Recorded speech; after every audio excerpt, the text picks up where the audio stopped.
Good afternoon, everybody. My name is I'm Matthew Mickleborough, and I host the podcast and newsletter Junior Resource Investing.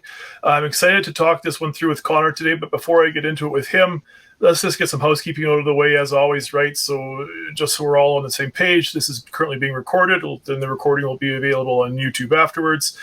There is a question and answer component to this, so I really encourage people to get your questions into the chat, and I'll do my best to either fit them into the conversation if it's organic, and if not, we'll have a little Q&A session afterwards as required.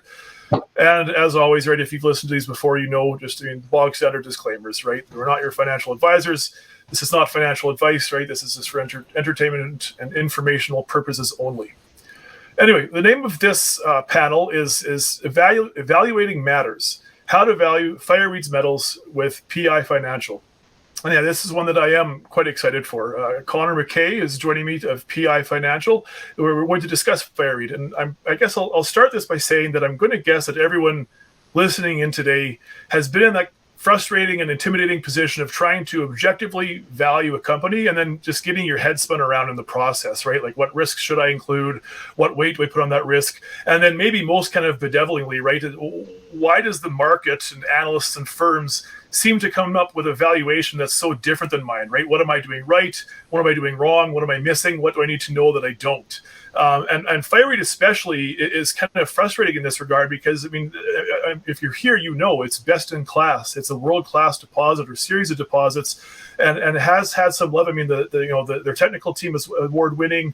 CEO Brandon McDonald is up for Executive of the Year award presently, right? But despite all of this kind of objective facts, it still struggles to gain that steady northward footing sometimes in what is obviously a tough market, right? So I'm hoping that Connor, who has worked as a base metals research associate for PI for the last 3 or 4 years, might be able to shed some light on the topic for us. And I will give kudos to PI here. I've gone through their work and the coverage initiation they did in the last few updates with Fireweed, and they do produce good work. That's not always the case, and so kudos to them. Anyway, Connor, with that out of the way, welcome and thanks, and how are you? Yeah, thanks, Matt. I'm happy to be here and appreciate the kind words on our research there. Yeah, no, excellent. And so the way that I framed this is that I think that, let's kind of start general and then funnel down to the specific, right? And so we will obviously end up talking about Fireweed, but maybe just, like I say, general analysis, valuation process questions, start there before we get to that. Can you just run us through your process? Where do you start? How long does it take before you typically come to a positive or negative decision? Where do you end? That sort of stuff. Can you kind of summarize that for us?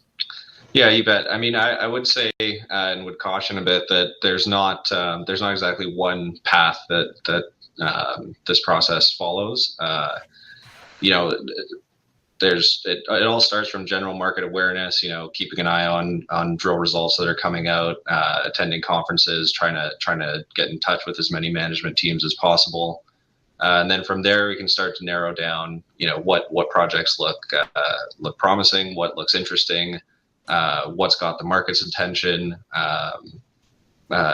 which management teams are more serious about the technical aspects of the project versus, just making a buck for themselves is I would say an important consideration as well in the process. So maybe as kind of an off-the-cuff follow-up, could you provide some color on, you talk about that distinction between the true technical interest in discovery versus sort of self-interest in self-enrichment. Are there kind of cues or signs that you look for that help with that? Yeah, that can obviously be a pretty tough one, especially if you haven't had personal interactions with the management team before. But I would say you can often tell. It starts with the technical disclosure that the companies produce. If companies rely too heavily on the copper equivalents or the zinc equivalents with potentially bloated numbers or I think disclosure is a big one there, and just bringing it back to Fireweed, you'll note that the most recent news release from the company was the announcement that their entire drill database has been made available online. We see a lot of these Lundin Group companies sort of following that lead in terms of making as much data available to the market as possible to really pull back the veil and say, look, we've got nothing to hide here. We really stand behind what we're doing at this project, and I think that goes a long way. And I totally agree on that, right? I think that if you haven't heard that news, go look. Full database, 3D modeling, searchable, customizable on your end as the investor. And so huge news there. I agree. Just to kind of keep things moving here, though. So yeah, we kind of talk about deal breakers, right, and deal makers. But are there things that maybe otherwise that you could maybe point to that what are some elements that kind of, to be cheeky here, Pathfinder elements for companies is how I kind of phrase it, right? But what are the things that you find that tend to be found only in winners, or conversely, things that you find that tend to be found only in losers? If you can kind of answer that one. I think something that really sets the winners apart is kind of a dual focus on advancing, the known parts of the project, what's been drilled out previously, and getting the technical studies and the resource updates to the market in a timely fashion, but also keeping that blue sky upside alive, and having a project that has the potential to grow significantly beyond what is already known in the market. So again, bringing it back to Fireweed, the McMillan Pass property, the Tom and Jason deposits, which are the subject of the current resource update and the 2018 PEA, present a very compelling opportunity. But then, in 2019, the company started drilling out the boundary zone. That's kind of the start of the unknown there. But then when you zoom out even more and you look at the entire 40 plus kilometer long what they call the fertile corridor of their land package there's sniffs of zinc and lead silver mineralization all the way up along that entire valley, and that just leaves open the possibility of maybe the best is still yet to come in terms of the company's journey and what they're able to deliver on the exploration front, while also advancing the project in terms of we've got a resource update coming up in the next couple months here to be followed by an update to the PEA. So yeah, it really is about balancing both project development as well as the exploration upside. All right, thank you. And so switching gears here, right, just kind of, like I say, kind of meandering a bit around just general kind of concepts here. And I'm going to ask your personal opinion, and maybe it's a PI financial stance as well, but risks and opportunities, what is something on either side of that coin, right, upside and downside? What do you think is being underestimated by the current market in this sector? Yeah, I think the underestimate really comes down to costs and both capital and operating costs. Inflation has been a key theme across the sector, and we've seen a lot of projects that are currently under construction experience some of those big capex blowouts. But I think the market is still, especially when it comes to developers and explorers, relying on technical studies that even 1, 2, 3 years 3 years old would be probably way out of whack in terms of the prices and cost estimates that they have, especially for the initial build there. So I think that's a key risk that's still being underestimated, as well as your standard permitting timelines, jurisdictional risks, getting social license to not only build, but to continue to explore some of these projects out there is much more in the forefront these days than it ever has been. Mm-hmm. And I kind of, you were helping me kind of, to switch gears here again, talking about risk weighting. And I know that this can be kind of simultaneously, and it is always simultaneously qualitative and quantitative, right? But can you just explain your risk weighting, right? I mean, how you use it, how much, how granular do you get, right, in terms of jurisdiction you talked about, right, or in terms of the size of the project? I mean, what can you maybe give us some examples of different risk weighting and different risks that you ascribe to different aspects of Fireweed in particular? Yeah, for sure. I mean, I think it really comes down to sort of three key factors. That would be, we touched on the jurisdictional risk a little bit. Technical risk, I think, is huge. Whether or not, the company will be able to deliver on, the models that we estimate, or the production or costs that we use to value the company as a whole. And then finally, the financing risk that the company faces. Are they going to get backed into a corner where the market knows that they're running out of cash, and they know that a big financing is coming, and they know it's going to be at a big discount in order to get it over the line. All these types of factors can affect, can heavily impact share price in the near and longer term. And so maybe I will ask, as a follow-up, just specific, particular to Fireweed. I mean, can you give us a little, not to ask for the secret sauce kind of thing from PI, but I mean, can you discuss how you've weighed Fireweed according to those things? Yeah, I mean, I think it really comes down to the target generation really comes down to two key factors, the discount rate and then the target multiple based on our discounted cash flow model. For me personally, and I mean, there's different schools of thought on this, and different analysts will apply their own sort of metrics, but I like to think of the discount rate accounting for some of the more, project-specific risks, such as technical risk. What stage of technical study has the project advanced to? Jurisdictional risk. Is it in an area that's seen, political or social instability affect the rate that these projects can be advanced?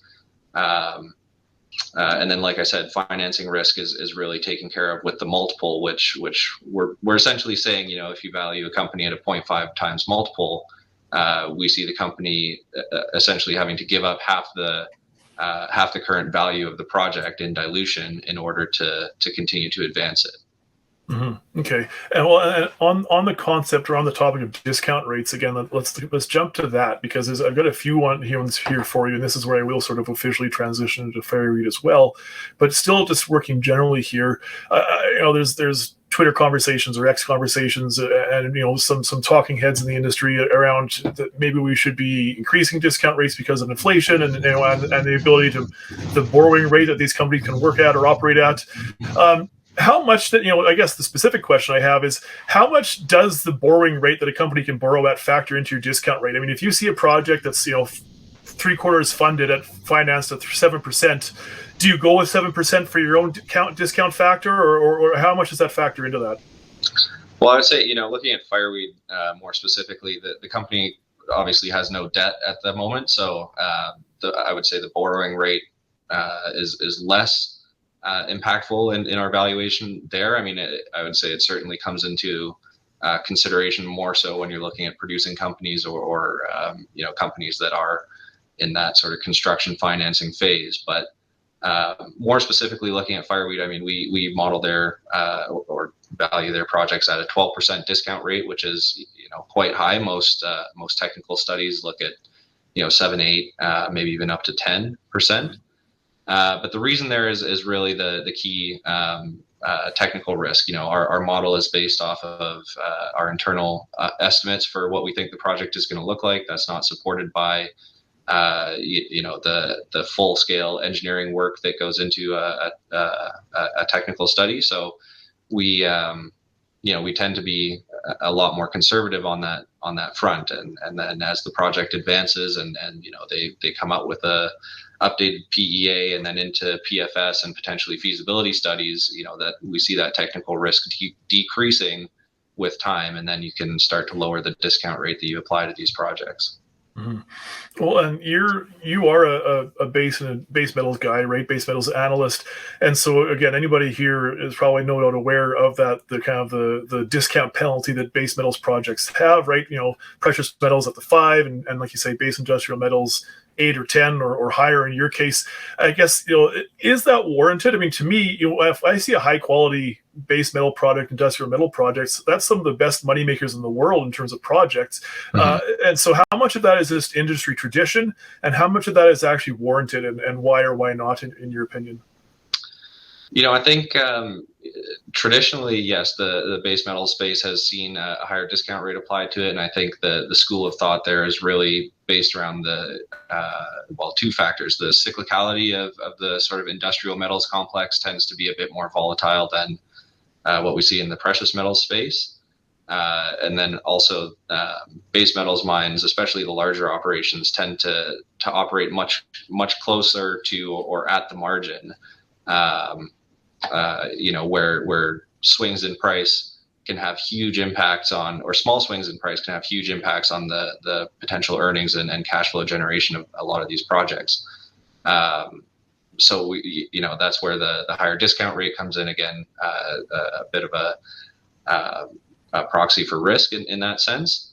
But what we are seeing in the precious metal sector now is, inflation is starting to bite, as inflation is starting to catch up, and we are seeing margins squeezed a lot more than in the past because of this. So potentially, it's time to see that that sort of discrepancy between the traditional base and precious metals discount rates tighten a little bit. But I think for now,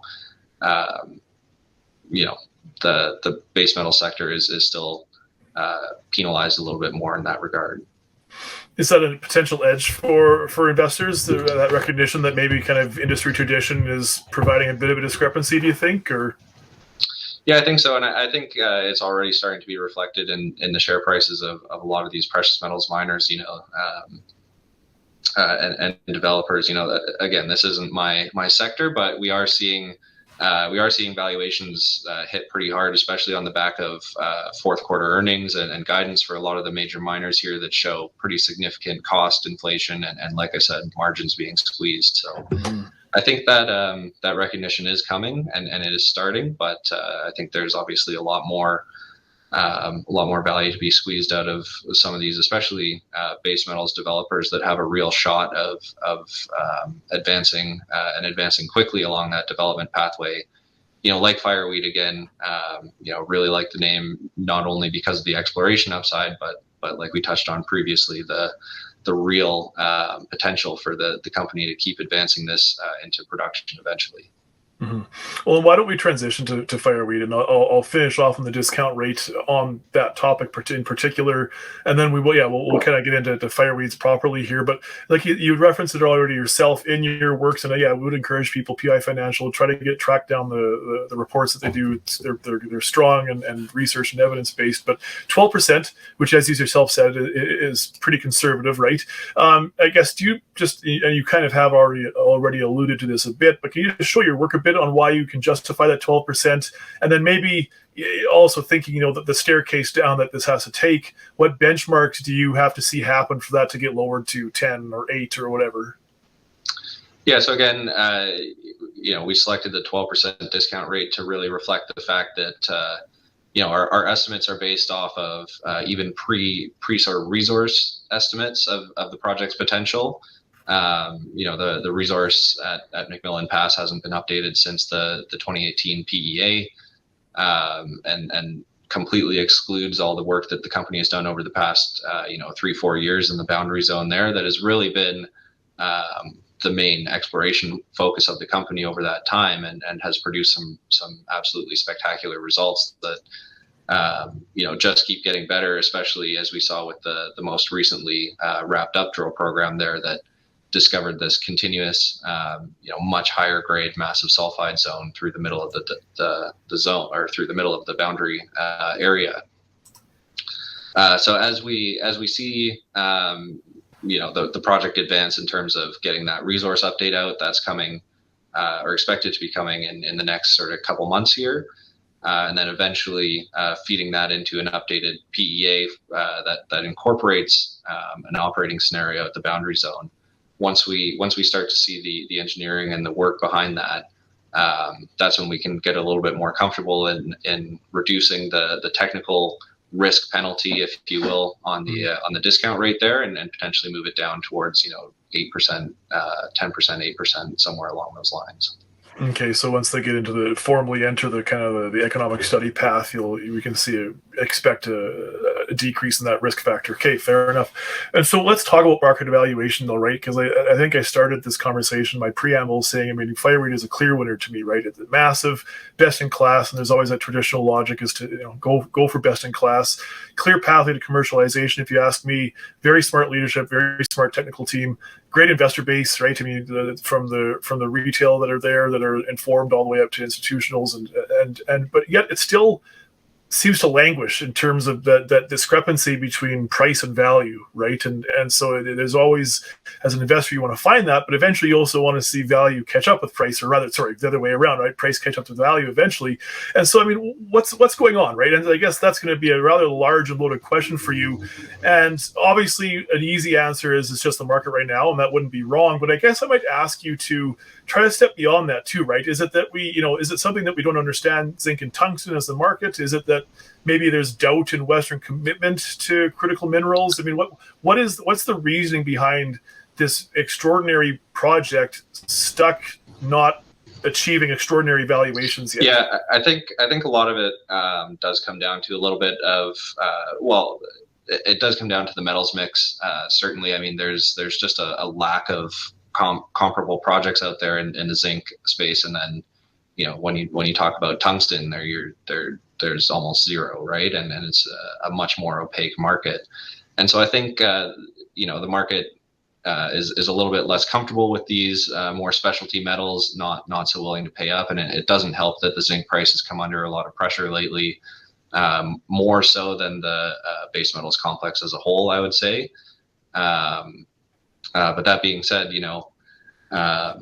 that's kind of where the leverage that this project has really comes from, is being a little bit unknown still at this point, and having the focus off of these more specialty metals. But I think as governments progress more along this path towards securing critical mineral supply, particularly Western governments, I mean, we've already seen the U.S. Department of Defense step in and provide funding for the Taylor Hermosa project. That's a massive, silver, lead, zinc, manganese operation that was recently sanctioned for construction by South 32 in Arizona there.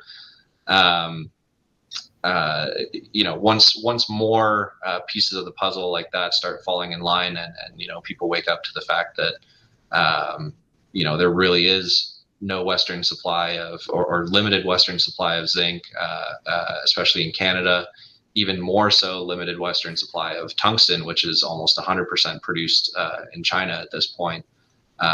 Governments certainly see the need there to advance some of these projects.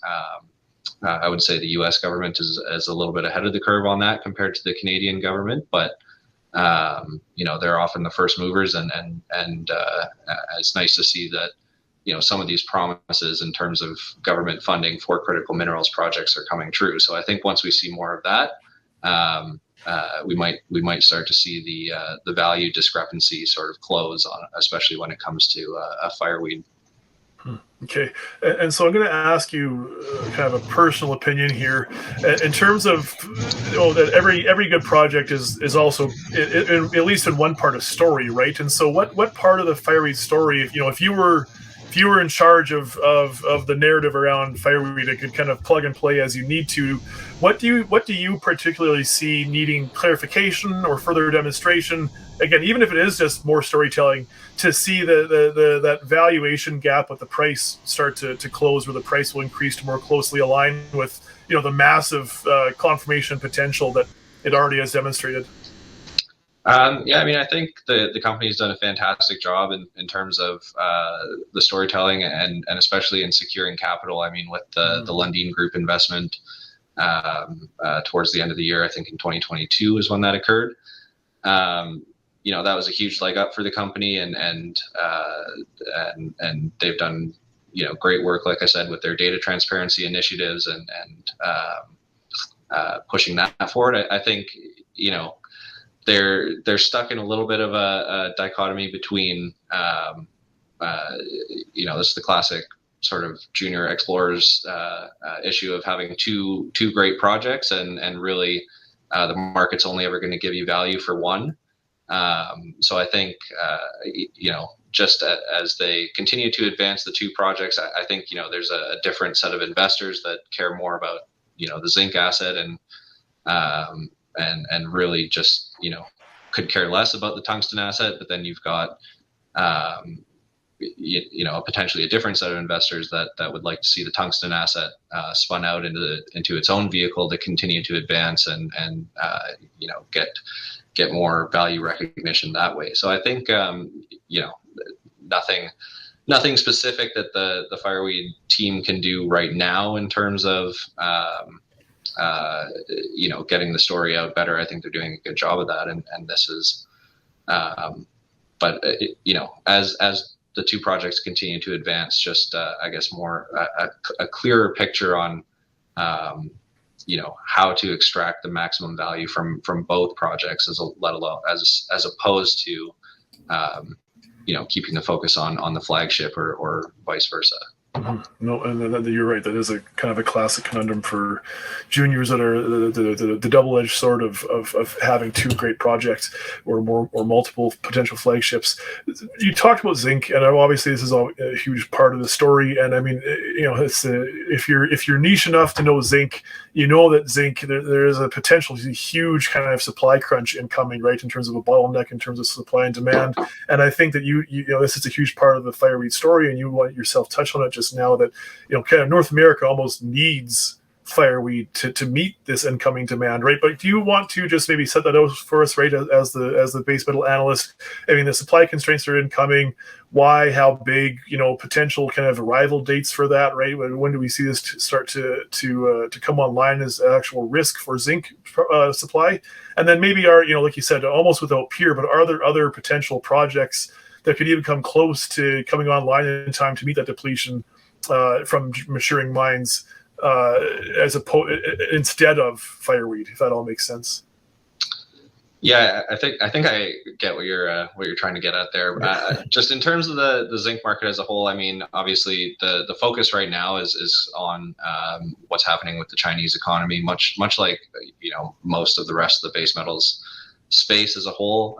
China is by far the number one metals consumer in the world, and with the collapse of their real estate market, we've seen residential construction, which was driving a lot of that metals demand, has really come to a screeching halt, and so that's been impacting prices. The zinc market is kind of interesting in the fact that a lot more of the mines operate at the higher end of the cost curve than say the copper market, that is more dominated by where supply is more dominated by a smaller subset of these truly world-class massive operations that can turn a profit at virtually any price.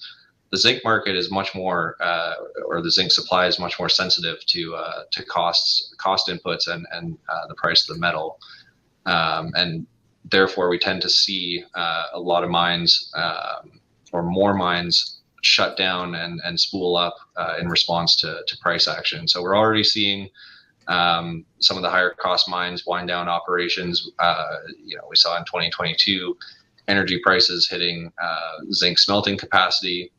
And so I think a lot of that is really contributing to a lot of pent up, supply side pressure that's coming once the demand side of the equation sort of works itself out. And in terms of the demand side of the equation, it really is at this point in the near term dependent on what happens with the Chinese economy. I mean, the government there has continuously proposed and potentially enacted stimulus measures to kind of prop the construction market up.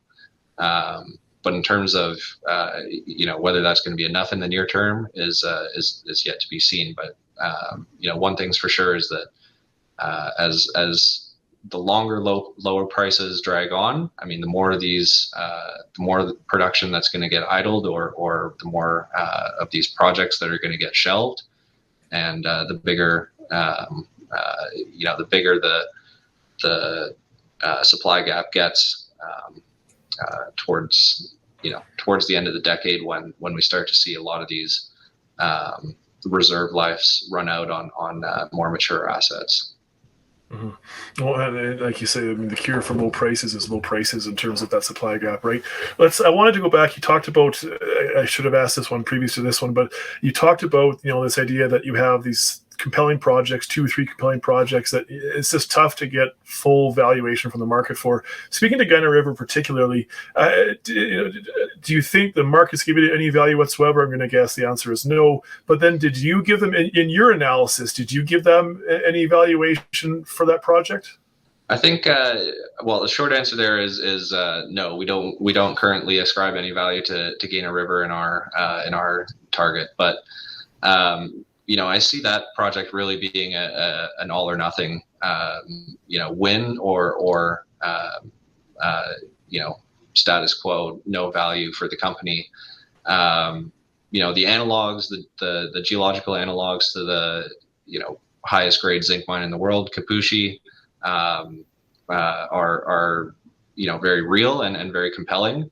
But at the end of the day, this is about as remote as it gets in terms of mineral exploration, and they basically have to find another Kipushi up there in order to make the development worth it, because you're going to be running roads hundreds of kilometers, or need to run hundreds of kilometers of roads in through some of the most unforgiving terrain that this country has to offer in order to access a project there. But that being said, if they find something comparable, and I mean, for example, Kipushi, I think their first few years of the mine life, they're mining 30+% zinc. I mean, that is pretty much, that is literally as good as it gets. So, yeah, and that's the prize that they're going after. Yeah, absolutely. And I guess I'll just take a second here, because I'm going to switch gears and just encourage the audience. If you have questions, fire them in. I think most people weren't here when I kind of offered that at the beginning. So if you have questions you want me to ask Connor, then please get them into the chat for me. But Connor, switching gears here. Your NAV ratio that you use as a benchmark is 0.6. And so I guess, I'm going to ask you the question I've asked a couple of times. Is this, can you just show your work a bit, right? Explain, justify your metrics. And if you can, and we talked about this beforehand, maybe the struggles about this particular aspect of that, are there pure comparisons that you can make, whether that's current valuations or takeout valuations that you use to justify 0.6? Yeah, so I mean, I think when it comes to a lot of these development type stories, the way I start off looking at it and say at a 0.5 times multiple level, if it's kind of a standard story with a lot of value, but a lot of work ahead, that multiple years of exploration programs before you get into the potential of project financing and that kind of thing. And then you can either penalize the project if there's higher risk, i.e. Big lower grade porphyry that's going to require $1 billion plus in capex to get it built. Those projects tend to trade at a pretty significant discount to peers, whereas these higher grade, high margin underground type opportunities tend to trade at a premium, because you can get similar levels of production out of these mines for a couple $100 million in capex versus, like I said, that multi-billion dollar level. So for Fireweed, not only do we see it being that sort of lean, mean, high grade type opportunity that is financeable as a junior, potentially, if it came to that. But you've also got, the Lundin angle in terms of offering, continued exploration financing at very favorable terms. Most of these, most of the capital raises that they've done in the past have been at basically at the market level or at a slight premium, which is a huge advantage compared to the vast majority of exploration companies out there, where you see financings coming in at a discount to market and with warrants attached in order to get the deal over the line. You're not going to see that with Fireweed, or at least in our view, you're likely not going to see that from Fireweed. So that's another sort of factor that bumps up our calculus when it comes to assigning a target multiple. In terms of comps out there, yeah, I mean, we've touched on this. There's not really a whole lot in the zinc developer space. A couple names from my coverage universe that I would point to. We look at, for example, a Foran Mining is kind of what we expect Fireweed might look like in 3 or 4 years time, where it's a high grade Canadian base metals development opportunity. Trading up in that sort of premium territory of a 0.8 to 1 times NAV. There's a fair bit of work to get there in terms of development and continued exploration, but that's the real prize here. Or even looking down at South America, one of the other Lundin companies, NGX Minerals, we see them trading at about a 0.6 times NAV, and that's again one of these world class high grade underground opportunities that if it really came down to it, you're talking about a few $100 million in capex versus multi-billion-dollar development. Okay, no, thank you. And it kind of snuck up on me, but I think this is almost my last question here. And honestly, and I'll let you at the end of it have the floor as well to touch on anything you would like to that you think I missed. But just core remaining risks, right? I mean, what does Fireweed have to demonstrate before you're willing to kind of give it a risk value of 1 and just say, this will be a mine. It's just a matter of making it happen. Yeah, I mean, I think it's all the factors that we've touched on previously, just continuing to advance the project from a technical standpoint, getting that resource update out there, getting the PEA update that includes the boundary zone, continuing to push permitting along. The Yukon government previously committed 70 million Canadian for road upgrades to the project. Seeing some of that funding come through and that work start would go a long way to showing the actual commitment there from a jurisdictional standpoint, as well as continuing to make new discoveries across the property. This year's drill program was really focused on drilling out boundary to the fullest extent so that they could get that resource update or as much data as possible into a potential resource update. But in future drill programs, we'd expect the company to start branching out and stepping out and testing some of these new, exciting targets along that, like I said, 40-kilometer favorable structural corridor that runs the entire length of their property. Yeah, good. And I think that you articulated well. This is, like I say, we have kind of come to the end of it. It is one of my favorite projects in the market right now. Kind of what you would argue is bargain basement valuations right now. But Connor, I mean, is there anything that you wanted to talk about or discuss that you think maybe I missed in terms of this conversation? Yeah, I mean, I guess I would just touch on, what to expect from the company over the next little while, or what we expect the company to deliver for the next little while, now that the drill program is complete and all the assay results have kind of been released to the market. I've touched on it again previously, the resource update that we expect to be coming based on this year's drill programs. That's expected sometime in the next, sort of call it 2 months here. Around that same time, we'd expect to see an updated economic study wrapped around Mackay, so a PEA most likely based almost entirely on historical work, but including the updated metallurgical work, which was a key aspect of the project that Fireweed was working on in parallel with their Mackay drill programs. Two major catalysts to look forward to kind of in the middle of the year here before we really start to look ahead and beyond at the next season's drill programs that we'd expect to kick off later in the year. Good. That's a good one. Thank you that's a good one to catch up for me there. Thank you. Otherwise though, Connor, I think that's it for me. And it looks like I don't think I see any questions coming up. Just Adrian says thanks to both of us. So yeah, Connor, thank you for your time, and thanks to Six for hosting us, and thanks to Fireweed Metals for having a heck of a couple of projects. And yeah, Matthew from Junior Resource Investing. Have a good day, everybody.